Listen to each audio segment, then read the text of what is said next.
We're live on Facebook. Hello, everybody. We are going to give this a couple minutes to let people get on here. If you guys are joining us, thank you for being here. And also, please share this for us with your friends or invite other people in who may want to be viewing this. Um, we're going to be talking about the story of Jonathan Victor today with his mother, Donna Chisesi. And welcome, Donna. Thank you for inviting me. Yes. From all the way from Louisiana. I'm in California, Louisiana. Yes. Right Okay. outside of New Orleans. We've really, so I'm just going to give this a couple minutes, guys, before we get started, just to give people a couple minutes to get on. And I do want to share, this is our 7th episode. We have been doing these once a week with a different family each week. And we are highlighting and honoring the victims of police killings in the United States. We are families from across the nation, impacted families, and we are here sharing our stories each week. We will be doing this throughout the year 2021. And we already have families booked and ready to share their story with us for the next few months. And it's a lot of us. So once again, thank you for being here. I'm going to share this in a couple spots right now. I just did. And when people come on, feel free to leave us comments. Let us know you guys are watching with us. And with doing this on Facebook Live like this and Zoom, I won't be able to see all the comments as they come, but we will definitely get back to you guys. And once again, thank you guys for being here.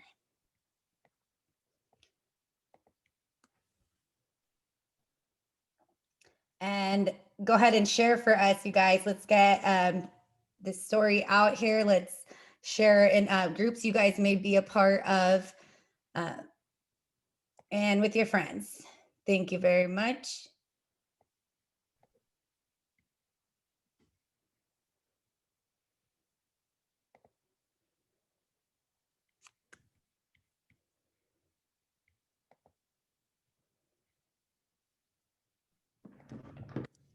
Okay, so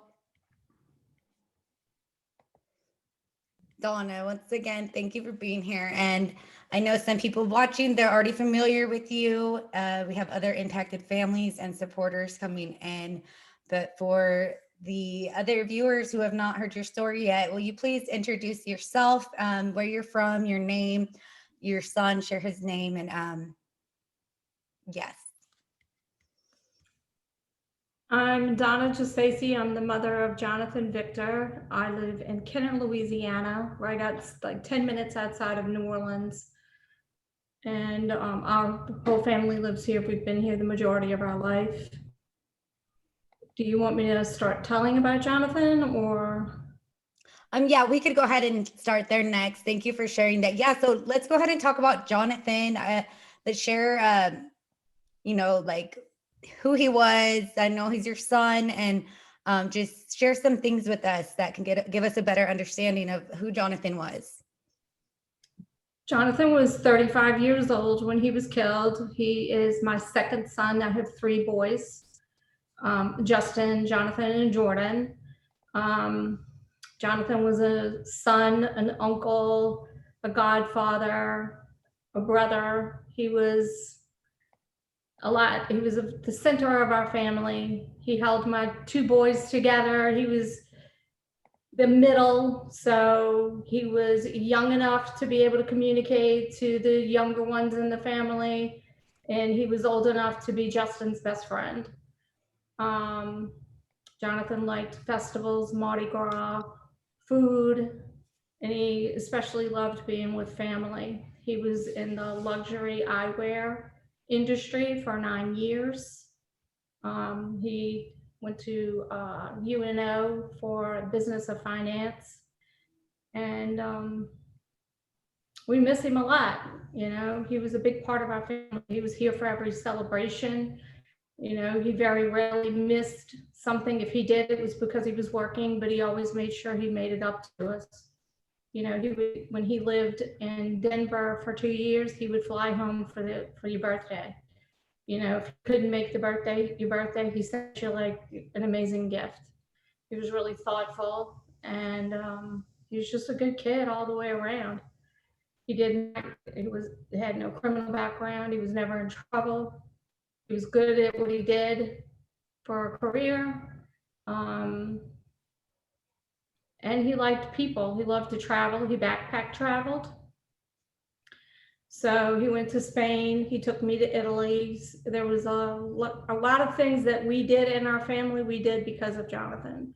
Jonathan liked to try new restaurants. He liked to go to new places. He liked to learn other people's cultures. And he knew about every place that he took us to, including the restaurants. So he's definitely missed. There's a lot of times there's questions I want to ask him, you know, and it's like, you can't. And there's a lot of times where I could like hear him say something to me, you know, like advice or whatever he would have said, or just because he was so close to us, there's a lot of memories and a lot of photographs, and he loved to take pictures. So that was a good thing, as you know, because I sent you a lot. Yeah, and actually speaking of the pictures, the video will be popping up in a moment, just getting it's loading. But we will be having some pictures of Jonathan and his family scrolling through. So in a few minutes throughout this. And yeah, thank you for sharing that. That's one thing so I met you, I know I met you. My brother was killed the same year as your son and before. So I know I met you in 2017. I believe from a post. Yeah, I think I reached out to you. There's so many families at this point that it's hard for me to remember sometimes exactly, but I seen that from your post and from Jonathan's page, the one you made for him, just all the memories you can see in the pictures. You guys were very close family, and lots of love there, and just things you shared. I think a lot of people could relate to. So Right. it's a lot. Yeah, thank you for sharing that. I wanted to ask, and actually the video will be popping up in just a few seconds here. I wanted to ask if you don't mind sharing when, like, what was the last time you got to speak to your son before this tragic It was tragedy? that morning, when I was getting ready for work. I left out of my room. He had moved back home 6 months prior to his killing. And when, he always smiled. He was really, he was happy. And you know what? In all the pictures, he was always hugging us. Like you could see, like there's so many pictures of him always having his arm around us. So I'm really thankful for that. I seen that. That's what I putting them together, I feel you guys. And I started it over though, just so you know, when you first came on, it had missed a couple seconds. So, but I see that, and everybody will get to see that. I had to go back and take these ones from the page. I seen the baby pictures, and so adorable. Yeah. And then he went to, actually it was this one. I don't know if you can see it, but can you see Yeah. it? So that was Jordan's graduation photo shoot, and he like centered himself and like hogged the photo. So everybody else you have to drag and get them convinced to take a picture, but he was always a volunteer, so that was really good. But I did see him that morning, and I walked out of my room and he walked out of his room, and usually in the morning he went to Starbucks or whatever. I think that particular morning he went to an attorney's office. So the last words we said to each other was, he said, "Good morning, Mom," and I said, "Good morning, Jonathan." And that was it. Okay. See? Yeah, hugging pictures. I noticed that, and That's Hannah. That's and that's Hannah's brother, Joel. So that's his nephew and niece. Hannah's his godchild. That's Justin's children. And then in the back by Hannah is Jordan, my youngest son. And Jonathan, I let Jonathan name Jordan. oh, So he named, which, you know, it means a lot now. It means more now than it did at the time when he named Jordan. And he Yeah. named Jordan after Michael Jordan. Oh, how cute. During then, you know, so Michael Jordan was pretty famous. Well, he still is famous, but he was up front, you know, and that's Jordan right there. And you know Justin. Yes, yes. That Big was his, brother.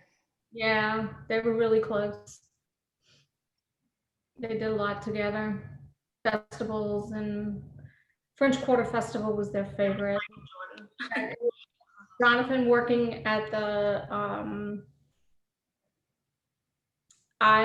one of the conventions for the eyewear industry, and that's his father and grandma. Marty goes. Yep. He Yeah, loved. I always remember you sharing that he loved that. You know, you guys love to do that together. Yeah, and we have family in Chicago, but he also had accounts in Chicago, so that's why where we were at for that. But you know, Jonathan loved to travel, and so when he got into the eye industry, it was a perfect job for him to be able to travel and see things. You know, his job took him to Japan and Italy, and um, you know, it was paid for. So that was actually, I think that picture is in Japan, and his boss had sent it to me after he passed away. So Nice. Yeah. I um I noticed that about the pictures and that story you shared about the graduation. It was that he kind of took center. It reminds me of my brother. Just and I think it's people don't understand, like when we say this person like held the family together, or was it a huge part to the family. And I totally relate to you on that. And I'm so happy you have all these pictures. yeah, you definitely know when they're not here. You know that there's a big empty space and it's a void, and it's not just affecting me; it affects my children. You know, my husband, his father. You know, it's hurt a lot of us, and I guess what makes it worse is you don't get transparency on why. It's just really, you know, like unfathomable. Like, why did this even happen? Yeah. They just kill people too easily these days, and I don't think it's not right to any of us to have to ever go through this. And unfortunately, there's 4 to 5 of them a day, if not more, this year. You know. Yeah. Yes, we are definitely up there this year. I feel like every year it seems to go up a little bit. Yeah. Okay, so I want to share that we got people watching and saying hello, supporting, and you'll be able to go. I always tell the people that I have on, just go ahead and check it out later so you can see, all the things that people are sharing.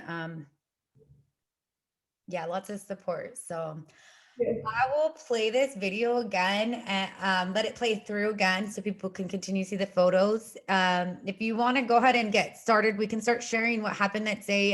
If you want to start off with even how you guys heard, and whatever you feel comfortable going into, you can go ahead and take it away.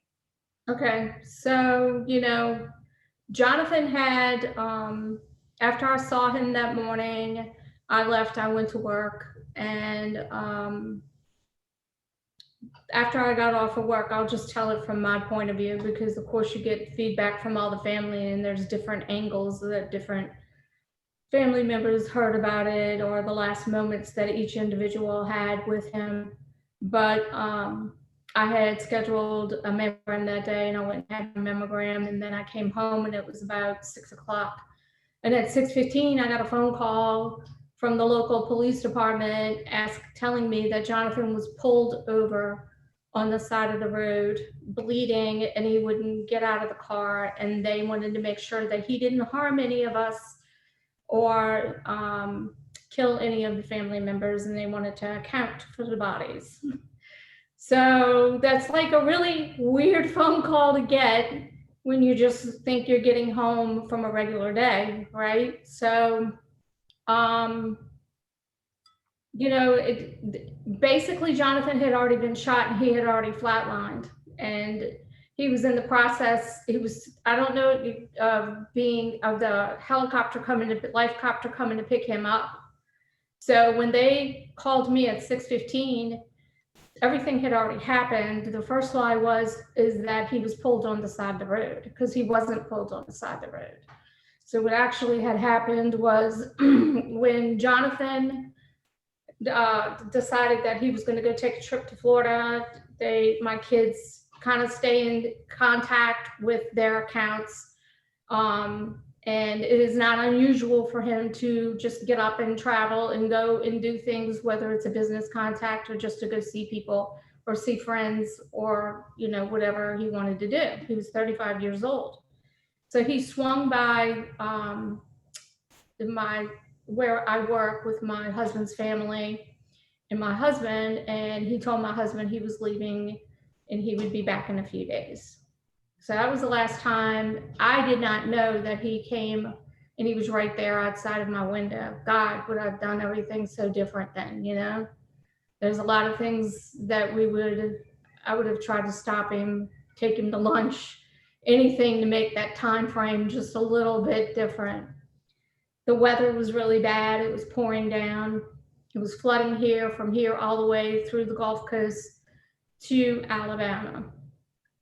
Jonathan, from what the police department has said, Jonathan was he had hydroplaned and landed in the marshland wood line of the median into a marshland ditch. And he was basically, his driver's side was pinned up against a tree. He was found passed out with a cigarette burning on his lap by a witness. When the witness got to his vehicle, he told the witness, he rolled the window up and said he didn't want any help. Fire department came, and then that's when it all began. When the 911 calls started happening to the police department, and they had said that so this was happening, I think his accident was like 10 minutes to 5. And so the firemen had said that Jonathan was bleeding and looked like he had a weapon, and he was ETOH. And for those of you who don't know what ETOH is, that's intoxicated. I didn't know what that was until this. So Jonathan was not intoxicated. He did not have a weapon, which they didn't tell us that till way later. They ended up speeding up the call because he wouldn't get out of the car, and had Baldwin County Sheriff's Department come out there. And basically when they got out there, they had ordered Jonathan out of the vehicle. Jonathan got out into the ditch, which was mud and water. When I went out there, it came up to like my calf, and he had to walk out of that ditch. Then he was shot 4 times is what ballistics is saying, but he sustained 6 injuries. So, you don't connect all of these things together because they don't give you all the information right away. You hear, only what they want you to hear in the beginning, and they only feed you bits and pieces. So it's taken me a lot of time, and do I still have the truth? No. We are in the middle of his case right now, so I can't give any current updates on it. But after Jonathan was shot, he did flatline at the scene, and then they resuscitated him. When life copter arrived, he tried to lift up his head and his arm, and one of the EMS injected him with ketamine. Which later would be used to victim blame Jonathan and make it seem like Jonathan had taken and injected ketamine into his system, and he didn't. So they sent him unidentified. Go ahead, you were gonna ask me something? No, I'm just shaking my head and just, yeah, you're good though. Okay. So they sent him unidentified to the hospital, which made it hard for us to find him. They continued to keep calling us, telling us different stories, said someone stole his car, that Jonathan could be harmed really bad. They were pinging him. Meanwhile, Jonathan was laid out on the ground. Then they called back and said, oh, it was Jonathan and he was shot in the foot. Well, he wasn't just shot in the foot, because he was shot foot, thigh, and across his abdomen and his thumb. He was not shot center mass. He was shot within 6 to 8 feet of the deputy. This happened, he was shot about 5:43, is what they say, shots were fired. And we did not actually find where Jonathan was till about 9 o'clock. Goodness. Yeah, so we got in the car and it took us, it was about a 2.5 hour drive for us to get there. And he flatlined once while we were there, and then he did pass away for his final time. So he had really struggled for about 8 hours, and flatlining, and then bringing him back and flatlining, and it happened approximately 5 times before he expired, as they say. Which is really like he's a carton of milk. Yeah. But he died the day before Mother's Day, May 13th at 1:59 a.m. I am fortunate that we found him, because a lot of families don't. Did he know we were there? I don't know. I hope so. And because a lot of families, I know your family didn't even get to see your brother, if I'm, so it happens to a lot. And I know, I guess maybe it's selfish on my part that he lived that long, because he was in pain and he suffered, especially in the beginning, because I've heard audio where he was crying and he was hurting. So it's after, I'm sure they sedated him, he didn't feel much, but. My goodness. I'm so sorry, Donna. I know. I'm sorry for all of us, though. I'm not the only one, unfortunately. We're all in this club together, and it's not going to stop anytime soon. So. Yeah. And we've, we've been here over 3 years, both of us now. And we know this now. Like we had to become familiar with these topics and educate ourselves and research and see and hear things that we should never have had to. Right. I do want to let you know. Any other families helping, like we help each other and educate each other, because the police departments, the sheriff told my husband that he was going to be honest and fair in the investigation. Well, in order for us to find any information in Alabama, you have to file a lawsuit. And it took me like 2 years to get the lawsuit filed. So nobody was forthcoming and honest and just giving me information on what happened that day. And it shouldn't be really hard to tell me what happened. I wouldn't want to carry that around. Yeah, I thank you for sharing that too, and what you guys went through with hearing and how many hours it took you guys just to find and get to him. I know you feel a little more fortunate than some of us other families, but it's still just as horrible what you guys had to do. Goodness. So multiple different stories to you guys were a part of that as well. Can't keep their story straight.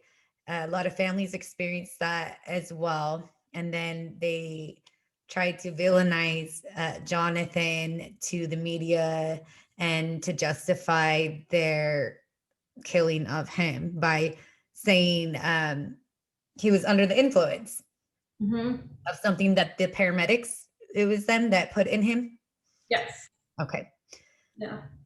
Just wanted to repeat that because that is some crazy shit. Like, goodness, I always say this every show, everybody, every family, we have all these crazy layers and factors to our loved one's story, and then we all have those details that just are like, what the hell, and are extra crazy. Yeah, and they keep asking about if he has a criminal background. He was never in trouble. So they did their search in multiple places, and your FBI search, and you called all the family members, and I can't create something, that's for sure, because he never got in trouble. Yeah. It just, I mean, they screwed up, and you killed somebody who didn't have a weapon. It took them 3 days to announce that he didn't. It might even been 5. I was trying to look for the video last night for them to come forward and say he didn't have a weapon when you knew that immediately. And for those watching that may not be familiar, we have impacted families watching, and we have lots of comments in the feed right now. But for those who aren't familiar, this is something that they regularly do to the families and to the victims. They put out the false narratives, and many times they don't correct it. Sometimes it's too late. Like the whole community, oh, that guy got killed because he went after the cops with the weapon, and then it just kind of gets brushed along and they don't correct themselves. Right. And they don't take away their videos that they had the media put up that taint and smear our loved ones, even when they're wrong. You know, they owe our family an apology. Jonathan didn't take ketamine. It was given to him, and they know that. It's not fair to us, because if I share something with Jonathan, even if it's just a photograph and hashtag killed by police, I'll have some troll or somebody come on there and say, well, he shouldn't have taken ketamine, and he shouldn't have put himself in that position. He should have complied. I hate those people. I hate it. And Donna, I know all of us families have experienced that. And I actually just got something like that a couple of days ago. If we, you're absolutely right. If we share something about our loved one, trolls will come up. They'll look up the case, they'll look up the names, find the original first narrative articles, and think they are like tough and using facts against us. It is ridiculous. Right. So we do have like I said, a lot of families in here sharing some of their comments and thoughts. I got a question. We have one from Anne Marie. She's wondering, how did the cops treat you guys at the hospital? The cops, I asked if the cops came to the hospital, and so I saw somewhere somebody posted this today about how they all work together. I think it was another family member. I didn't read her whole posting, but how they all work together. So Jonathan was flown to the farthest hospital. There was one that was 5 minutes away, but they flew him to the farthest hospital that the sheriff used to work at in forensics. And I asked where the police were, and they said that the police never came. They just sent him, apparently. Well, that's not true, because police did go there, but I never did see them. They never called us. They never contacted. I got a sticky note. I got a little sticky note with a phone number on it. My goodness. That's interesting. Do you think maybe because they didn't think you guys would make it there because they made it so difficult? Possibly, because they sent him as Ocean with some crazy long number as his name on his tag. Did I send you that video? I think I did. I think I showed you I think I said image with it on his leg. Like, it's just it's Ocean 77, I think it was, or something, whatever, and it was spelled out. That was his name with a number. When they called me 3 times, and they were at my ex-husband's house. So this is the honest and forthcoming and transparency that we get, you know, and it's just, you don't realize it when you're in the middle of it. What's like, look, I didn't trust the situation at first at all, and I'm even worse now. So, but yeah, that does sound, I usually the families, they're blocking the sheriffs or the investigating agency or those cops themselves are blocking off the family from going to the hospital, not calling them, or yeah, definitely like holding them back, even to the point of not arresting, but detaining family members who are trying to, get there and get info. So Yeah, gosh, it's chief crazy. doctor of ICU said if I wouldn't have shown up, he said if you wouldn't have been here, we would have done things differently. How that's I'm like, what would they have done? Not saving. Gosh. I mean, he didn't say that, but I'm not dumb. Yeah. Yeah. No. They wouldn't have attempted to save his life. They Yeah. did surgery on him before I was there, but after that, they didn't want to do any other life-saving measures, and I forced them to because I just felt like he deserved to have a chance, and how do you just say, oh, okay, it's all right? Yeah. But when I called the hospital looking for him, they told me they couldn't tell me if he was there or not. They didn't have anybody. They had multiple people in there with gunshot wounds, they said. I said, but he's shot by a police.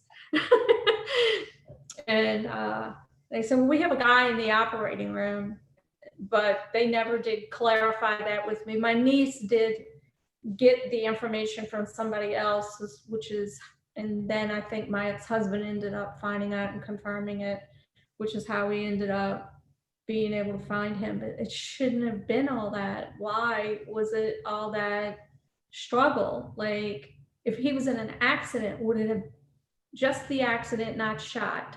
Because he was in an accident. Would it have been that difficult? No. No. Right? This is different.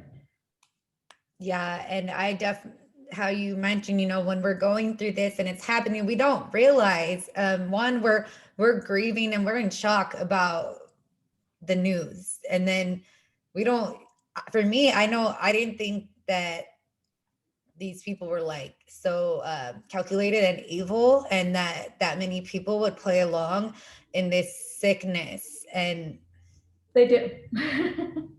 They support it. But see, at first they told us that Jonathan had non-life threatening injuries. And he was shot in the foot. Then he was shot in the butt. Then he was shot in the groin, and then the thigh. Like, as phone calls were continuing, injuries were added, but it was always non-life threatening. When they knew he flatlined at the scene, and they knew his injuries then, why not just tell the truth? I just can't believe that it's okay to do this, because it's not, in my book. Absolutely not. It's not okay at all. Donna, do you want to talk about, maybe share, just, I know Louisiana was different and you said it took you 2 years. Do you want to talk about maybe like those first, when it first happened, and you like seeing this world, you becoming into this, my loved one killed by police, life. If you could share a little bit about that. And then I also want to hear a little more about, the struggle you went through and obtaining just the basic information that you should have been given. Well, we still don't have all of the information. We do have more than we had, but he was killed in Alabama, not Louisiana. So we live in Louisiana, but Louisiana is a little different on releasing information, but Alabama is extremely difficult, because Anne Marie Grant had actually, I don't know, she posted it the other day, she had tried to request FOIA, because we were having such multiple family members just reached out to me, and tried to help me. Donna Hayes was the first person who reached out to me. And she's the grandmother of Quinice Hayes. She calls him Moose, and she's in Oregon. So do you know who I'm talking about? Yes. Oh, she was the first one to reach out to me, and then she connected me to Yolanda and Shiloh Phillips, and it's just continued to grow. And I met Kimberly Handy Jones, and then before you know it, I mean, I was in Rick Hill's group, and that's just how I guess we all just continue to like grow further and further, meeting more people, trying to tell us and educate us on how to do this. So Alabama has certain things to protect them to where they don't have to release information. You have to literally file a lawsuit. You even have to file a lawsuit to get the full autopsy. And it took us we filed the lawsuit 2 days before the 2-year statute of limitations. And it still was a struggle to get information from them. We do have more now, and I can't go into all that I have now because we're in the middle of receiving it and going back and forth. But it's not all states are the same. Not all states have the same FOIA law, comply to the same FOIA request. So some states are easier in getting information and getting reports, but Alabama is very, very difficult to get anything from them. My goodness. Gosh, it's horrible and just very taxing to be an impacted family member and have to dig up and fight for this info. I think I recall did you guys have trouble obtaining a lawyer also? Yes, we did. We did have, I don't recommend anybody getting a lawyer in their same state. So we ended up with an attorney in Chicago. He's actually at Northwestern University, and he's a professor there. And so we have him and some law students that help work on Jonathan's case, which is, Jonathan used to want to be a lawyer a long time ago. So I think everything happens for different reasons. So there's students that are learning about Jonathan in his case and being able to share his story, now or later, because I don't know how much they can disclose right now. But the South is really, and I'm not saying any state is better or easier, because they're not, but the South is very, very difficult, especially Louisiana and Mississippi and Alabama. And if you ask me, Alabama's probably one of the worst, with being able to have transparent and being up to times and how you should be treating people and families, or just individuals in general, But police brutality is something that affects us all across the nation, and it's definitely been an ugly beast, and something needs to change, which is qualified immunity, if you ask me. That needs to just be abolished. Yeah, and I'm over here in California again, and we've recently got some legislative changes and transparency and the records, so, and it's still almost impossible sometimes for us. So I know that, how different it is from state to state, and even sometimes just within different counties. It's crazy. They just really get to do whatever they want. And I see a lot of different states or people fighting for these changes. Like, we're all fighting our little areas, but it needs to happen across the board. And Right. I feel like we're really far from that. Abolish qualified immunity, but they kicked that out. So maybe they can attempt it again, because qualified immunity is what they all claim when they say they fear for their life. So they fear for their life, and then they are protected by that shield from the qualified immunity, which protects a lot of government officials, not just police. Yeah. So it also protects them when they do something wrong. So this is some unreal stuff. Unreal. I do want to point out something too. Jonathan's story is one of many. There are different ways people are killed, and that's one of the, it's kind of common. Like, one of the ways that a lot of people I met and their loved ones they were in an accident first. They were in a car accident. I know there's one over here in the area, Christopher Murphy. There's a lot. I can't even say all the names, but it's I really want people watching and people that will watch in the future to think about that. This isn't just people that they can say, hey, they were a criminal or they were out causing crimes or committing crimes. These are people that were literally in a car accident and needed help. They needed help. So I know I seen one in Sacramento just happened this weekend. The details aren't clear yet, but what I got so far are that the guy was in a car accident and then shortly later he was inside the Bel Air and got shot by police in there. So it was right after I made the flyer with Jonathan on there. So I'm like, oh my gosh, another one? Is this another one of these? Yeah, I don't think Jonathan's the only one. They say that Jonathan was police suicide. So Gosh. they don't take into consideration that he was driving 70 miles an hour and could have possibly had a head injury or anything like that.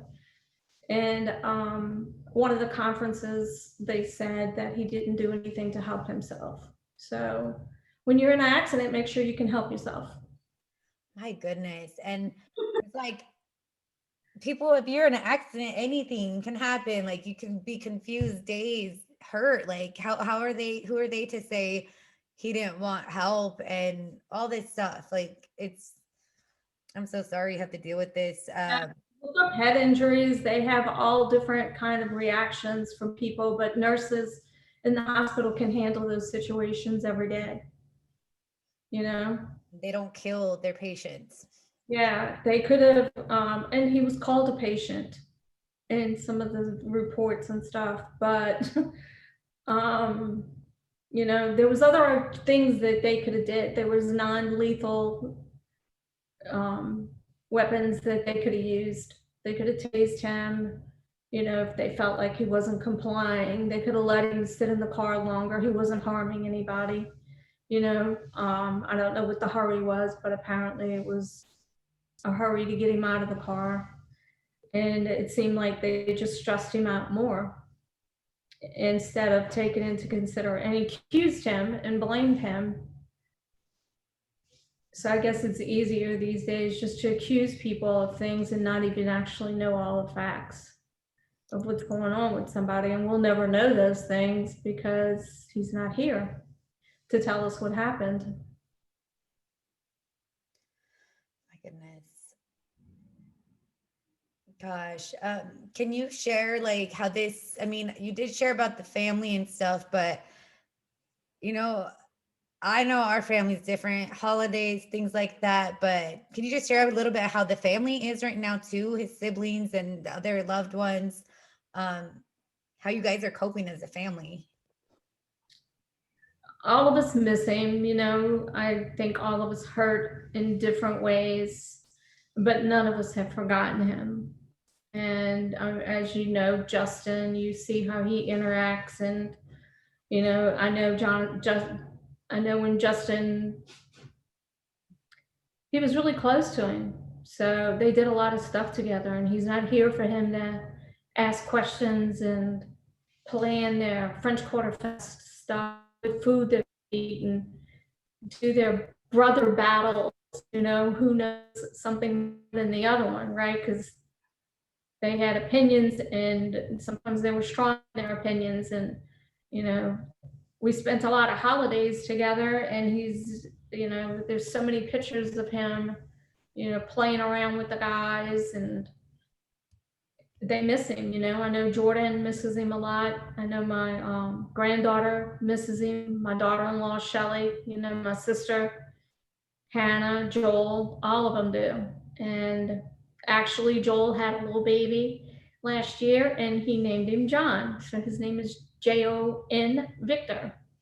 So that has brought some healing, but it doesn't take Jonathan away, So I was gonna ask about the baby because I think maybe I had my baby first, my baby Michael first, and you guys just a little after.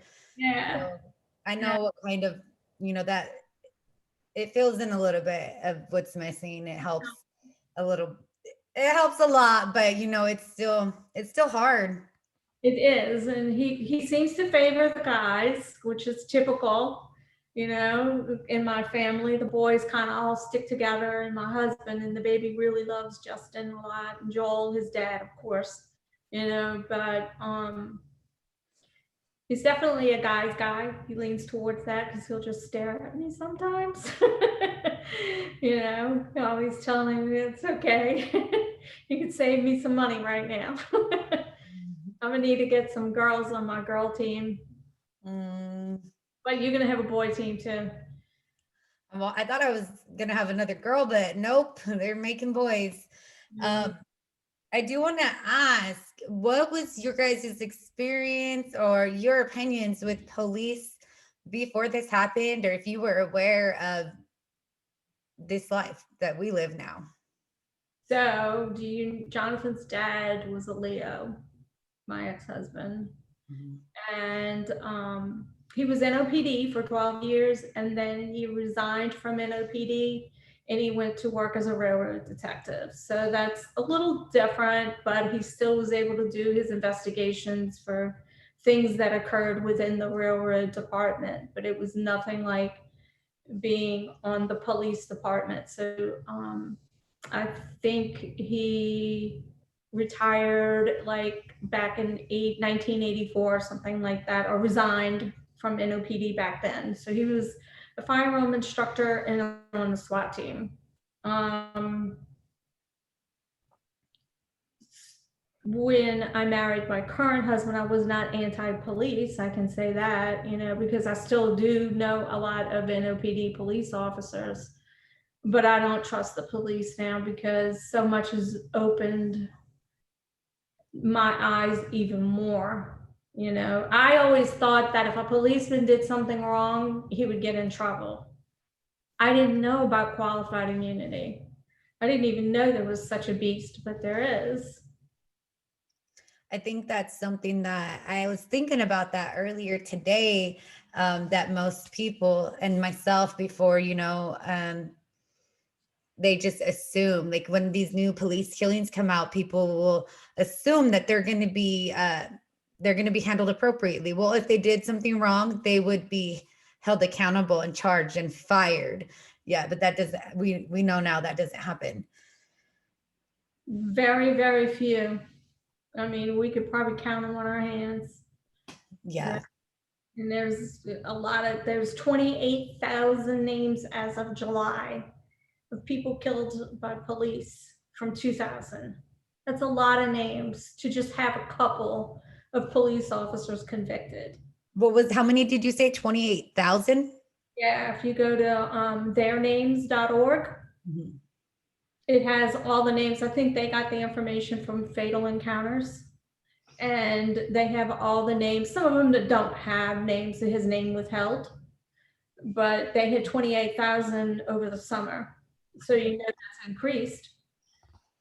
My goodness. That's a lot. I know when I try to, when I come across the people who the conversation comes up, people don't really believe it. They don't really believe it, and that can't be happening here, but it's happening. Yeah. Or I'll get something like, well, he shouldn't have killed Jonathan. It was just that one cop. No, it's not just that one cop. Yeah. Yeah, I've seen that. I seen another mom's post earlier, and people are like, well, just keep fighting. And if that were my kid, I would keep fighting. Or, that cop needs to be held accountable. But in my head, I'm like, we need to, like, at this point, everybody needs to act like that's your kid, because that could be your kid next. Yes. And that's why our families do what we do, because it could be my grandson. It could be me. Yep. It could be 90-year-old me. Yep. Because they'll kill you. It could be a little baby. They've died, been killed from little to old people. And just think if we had like two people from every family for the last 20 years, how many people we would have if we would just unite together and really come forward and demand changes.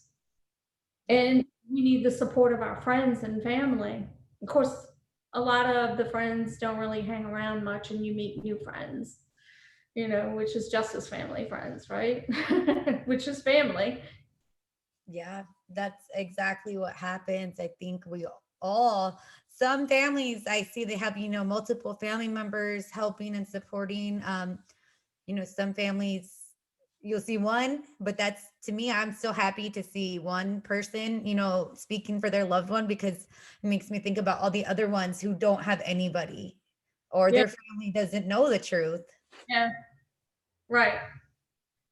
I've seen that because right after Jonathan, they had somebody here that was killed, and I was like, I'm going to connect with that family. I'm going to do some of that, and I want to go to the funeral. And they didn't even want to pursue. They didn't want any interaction. They didn't want to join our group. Nothing. And I'll never forget it. I was in Target parking lot. I started crying, and I just felt so bad for that young man. That nobody's saying his name, so.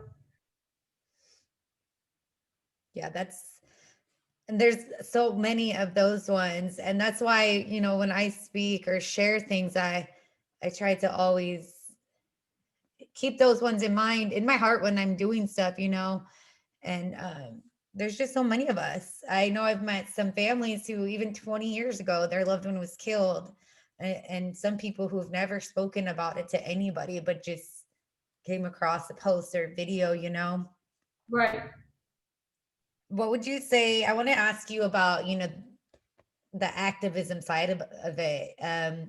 This year, especially, a lot has happened with other killings that blew police brutality up. And I know some of us families have, faced our struggles through this. It's never been easy, but this year is kind of crazy. Is there anything you want to share about the activism side about it?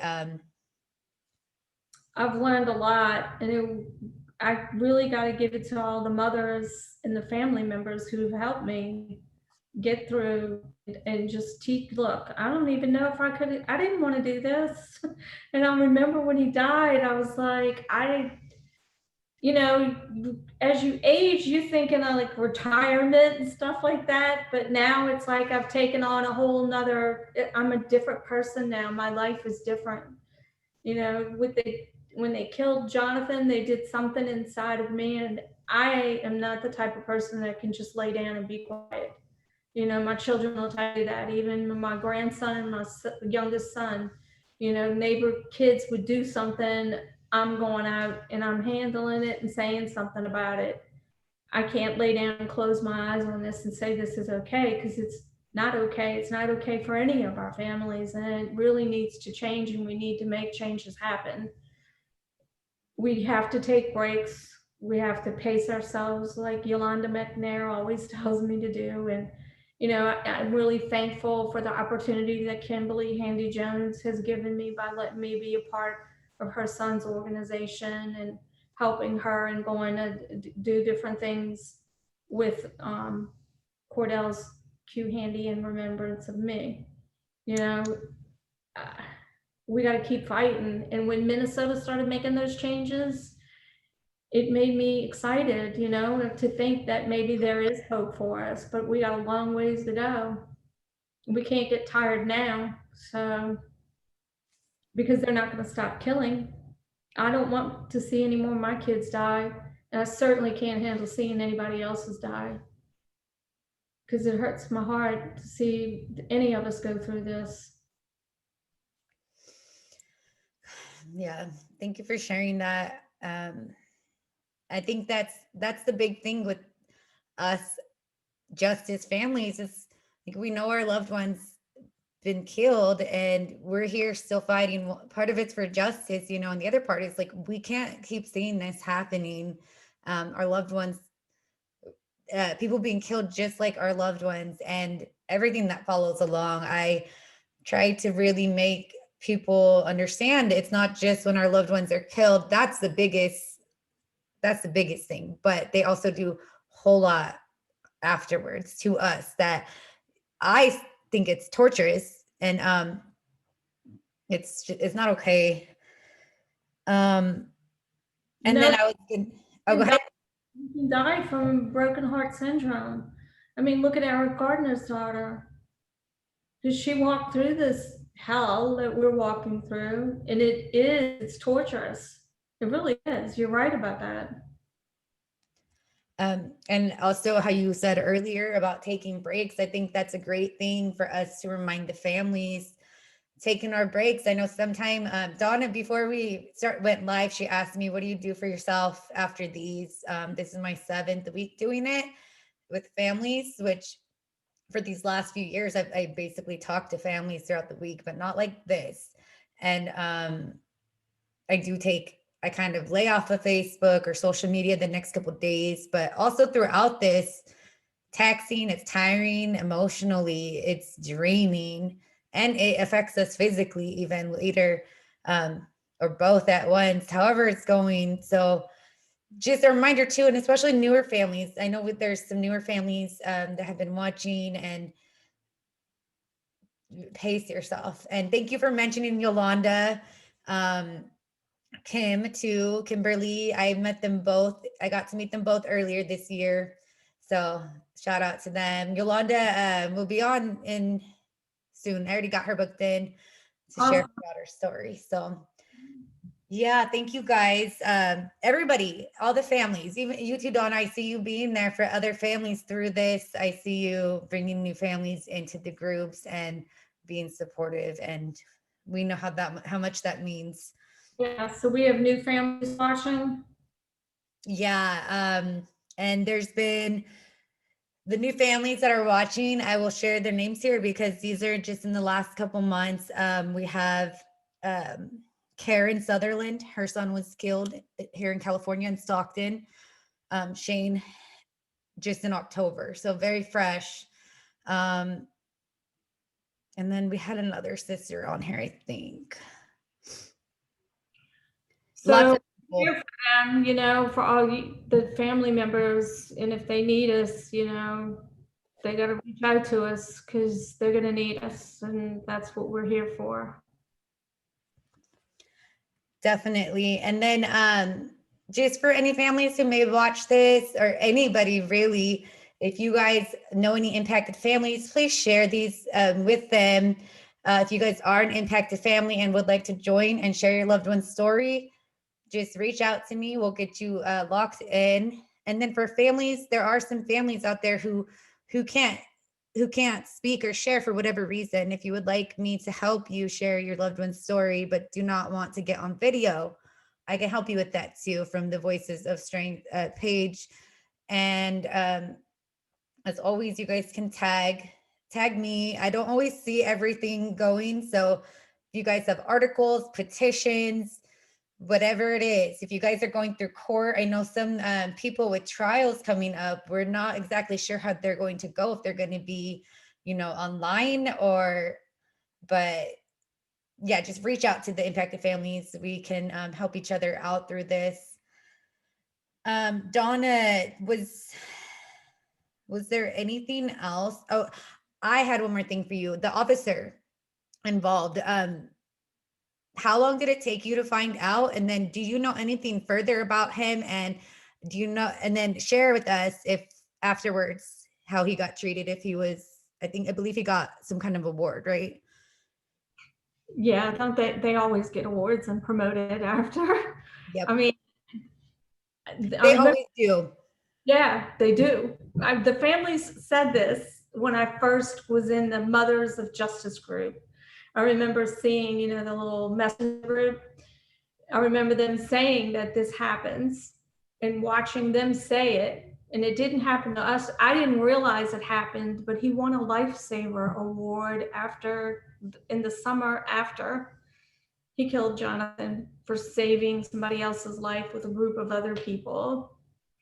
And then the promotion started, you know, he's been promoted and stuff. So his name wasn't officially said to the public till grand jury, which was Jonathan was killed May 13th, or he died May 13th, and grand jury was October 16th, and that's when his name was announced. But a good Samaritan had came forward and secretly sent me his name and information before.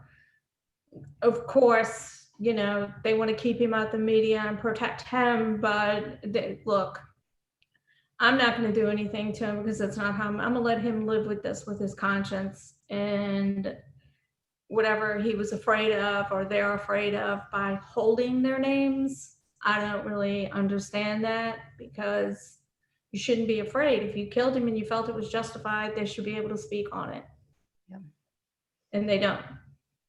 So some families, it takes longer than it took me to find out, or for the public announcement. But he went back to work, I think, right away. I don't think it was long. It was even before grand jury, he was back to work, because another person that lived there had said that he had arrested and booked somebody or whatever, but I could care less what he does, to be honest. Yeah. Rotten anyway for killing somebody with no weapon and with no reason for that he didn't need to be killed, for sure, for somebody involved in a vehicle accident. Yeah. But Yeah, that's rotten to the core. He's expired. Like he's not a good, he's bad. Goodness.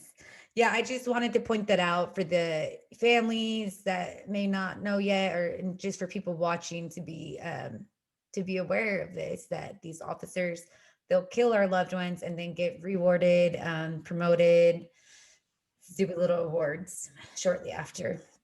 sometimes multiple kills. Gosh. Yeah.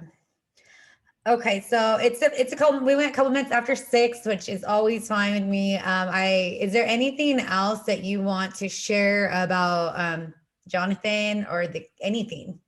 I'm going to read what Jonathan has on his Instagram. I always like to end stuff with this.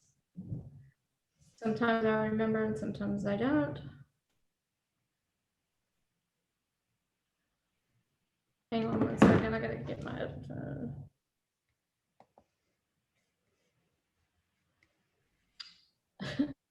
my doorbell rang. I'm sorry. No, you're good. You're good. Okay, it's short. So on Jonathan's Instagram, he's badfish504. He loved a wide variety of music, from jazz music to Sublime to Bob Marley, you know, the Rolling Stones and Tupac. So he had a wide range of music, but he had this on his Instagram. So he says, 20 years from now, you will be more disappointed by the things that you don't do than by the ones you did do. Explore, dream, discover. Mark Twain. Thank you. I love that. And his Instagram is still on, and you still, yeah, that's memories. Logged into it. I haven't sent them a message yet or attempted to change password or anything, so I can't like accept friend requests on it, but it's still up. I guess at some point I should try to do something. Okay, Donna, I'm going to share one last quick clip. It's one of the videos you sent me, but I wanted to end with this of him. It's him speaking. So I'm just going to share that real quick, and then we'll close up and say bye-bye to everybody.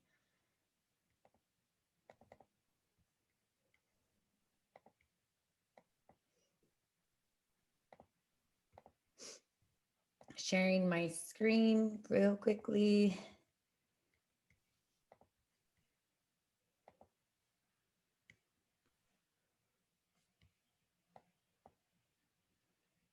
Can you hear the video? Mm-mm. Oh, okay. Maybe it won't let me share. Okay, well, we'll just watch for now, but you know what he says here, and I wanted to share that with everybody, but It's about his friends in the ships. yes. And thank you for letting me share these kind of memories too, and the pictures. I think it's important for others to see that these are loved ones, our loved ones, and nothing can replace them. and how this really, it's impacting all of these people, all of us, all these families we know, and it can happen to anybody. So thank you for letting me share his photos and things and his story too. And his story, it's not over.